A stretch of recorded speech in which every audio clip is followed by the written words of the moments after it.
Hello there, Commonwealth Rauru. I love Tears of the Kingdom, and most likely, so do you. But after solely praising the game, let's go over things missing which become noticeable the longer you play the game. So be sure to leave a like, subscribe and press the notification bell as we're going for 2023 likes. And let's get into the Triforce. Tears of the Kingdom is the first 3D Zelda game in Hyrule to not feature the Triforce, or even the mark of it in any of the present time scenes. Instead, it is only seen on clothing. Still, the Golden Zelda relic is there, as we saw its light in Breath of the Wild, and Zelda Powers of Light is referenced in Tears' memories. Add to that the fact that she turns into the Light Dragon. Still, it takes a secondary role to highlighting the power of time. In simplest terms, the Triforce was replaced by Zelda's new toy. I mean Secret Stone, one she partially shared with Link, granting him the power to recall. The only other Triforce in the game can be ultra-handed, including in the form of Link's house, something Miss got abandoned on YouTube demonstrated. On to enemy variety. Not long prior to the release of Tears of the Kingdom, we made a video about missing enemies with Hari Darlington. Here we went over the ones he had drawn, and the grand total of still missing enemies of these are all of them. Truth to be told, the only true Zelda wiki run by Zelda Universe and not fandom, reveals that only 10 new and returning unique enemies, not counting varieties of the same type, have been added to Tears. And the biggest absence is the lack of Dark Nuts in Hyrule Castle, as they were really missed, especially with the grand return of the Demon King after over 15 years. Needless to say, the number of added enemies in Tears is even smaller than in Breath. But there's just an example of this game's design of keeping things as they are, which brings us over to new settlements. There's one in Tears of the Kingdom, with a bed to sleep and a blessing statue that wasn't present in Breath of the Wild. Lookout Landing. The bottom layer of this one is very compact and offers a lot of what you need, but after over 6 years of waiting, we expected a little more in terms of new settlements. You know, places to stop, trade, and remain at least over the night. Sadly, all of Breath of the Wild's ruins have remained in that state, and the whole new spring effort has been limited to slight building expansions to some, though not all, major settlements.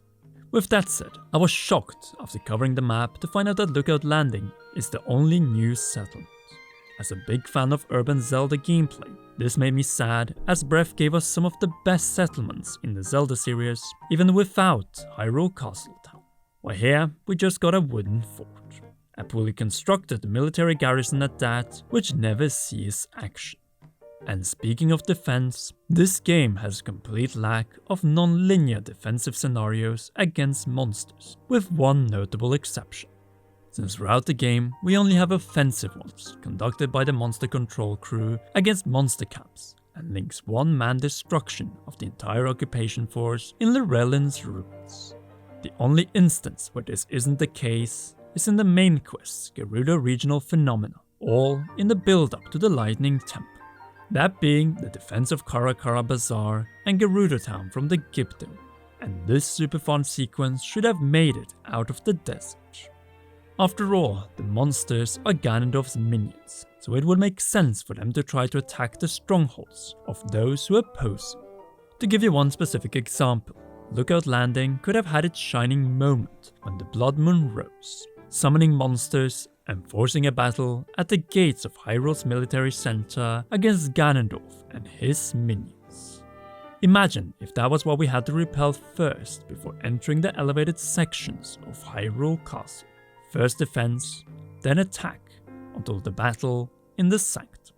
But the lack of action around a single new settlement of the surface is also a sign of the lack of living civilizations in the sky and the depths.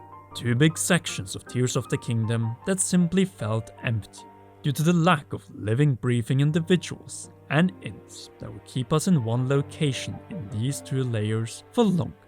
It isn't like they haven't done something similar in the past, since both City in the Sky and most of all Skyward Sword Skyloft are shining examples of urban Zelda legacy in the clouds. Tears of the Kingdom is sadly missing living civilizations with day and night cycle NPCs to interact with and trade with, both in the depths and the Sky Islands, which brings us to the missing new living tribes. Every 3D Zelda introduced at least one new faction/race that is crucial to the life of said game. Ocarina introduced the Gerudo, Gorons, Kokiri, and Sheikah. Majora the Garo and Ikana warriors, Wind Waker, the Rito and Koroks, Twilight Princess, the Twili and Yeti, Skyward Sword the Mogma, Perella and Kikwi, and Breath, none. In return, it brought back all major 3D Hyrule races in the same game. So what new living NPC tribe of Hyrule, the Sky and the Depths does Tears bring to Breath's everyone from the past this year? None.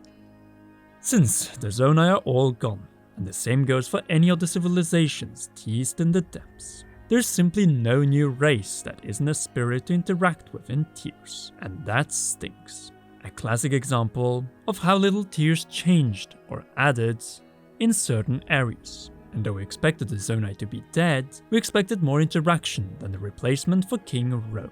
Plus, potentially, a new race that actually lived. Since the closest we get to living Zonai is Minoru, the character we first get to interact with when assembling her a new construct, shortly before we bring the fight to Ganondorf.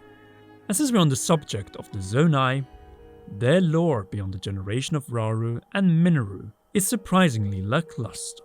There's still little to nothing we know about the mysterious, but at the same time dominant tribe of the 3 layers.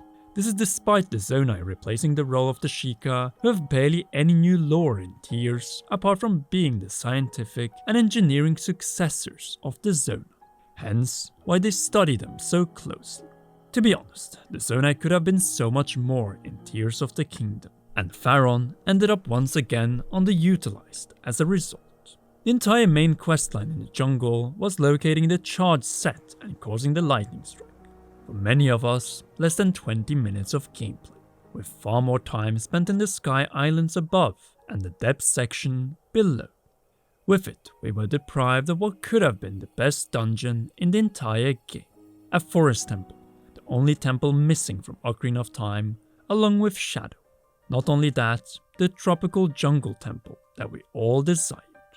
An Aztec, Maya and Inca fused, filled with puzzles and perhaps also some true hazards unique to Faron. None of that, since we had to go down to the depths rather than into the potential main new landmark of the unquestionable homeland of the Zonai. Right here we have the missing climax of the game before diving into Hyrule Castle's chasm and depths. A missed opportunity through and through, and which would have made Tears of the Kingdom even better. Who knows, if done right, this place might have even surpassed Ocarina's own masterpiece, the Forest Temple. Though seeing that none of Tears' dungeons are the best of their type in the series, then maybe Twilight Princess Forest Temple would be more in reach. Faron is known for its tropical jungles and lengthy sandy beaches stretching across its coastline. The only thing that stinks is that Tears of the Kingdom lacks meaningful sailing activities. Throughout the entire game, there are only 3 side quests given by an NPC, where you build a boat by ultra-handing to get from point A to B. Not counting Koroks, naturally. It really feels like Hyrule is living next to the sea, but not with the sea. In fact, there's an entire island, Tenako, filled with ultra-handable fishing boats. Sadly, these don't serve any purpose in any of the quests, since there's almost nothing to do in the seas yet again, outside of entering a single sea cave. Oh, and one seawater race which is so limited that you're done with it in less than 10 minutes upon unlocking it. Nevertheless, what I still struggle to understand is the absence of minigames versus an NPC opponent instead of lonely time trials, top scores, or distance challenges over and over again. Since Ocarina of Time in 1998, we have had minigames where we race against an NPC, pushing us to be in front to claim sweet victory. This same Link can do that in Mario Kart 8 Deluxe, but not in his own games. The race for Epona at Lon Lon Ranch is legendary. Majora's Horse Race is also a classic. Same goes for Twilight Princess snowboard races against Yeto and Yeta. all so good. But in the Wind Waker, Skyward Sword, Breath of the Wild, and now Tears of the Kingdom, we haven't had races against an NPC opponent next to us on the start line. Instead, we have to beat an idle time or numbered record. You may say that this is the fault of the open air, but then why do other open world titles like The Witcher 3, GTA 5, even Cyberpunk 2077 have them? It isn't really an excuse. Anyway, those were 10 things missing in Tears of the Kingdom. There's definitely something I've missed myself, so be sure to share them in the comment section down below.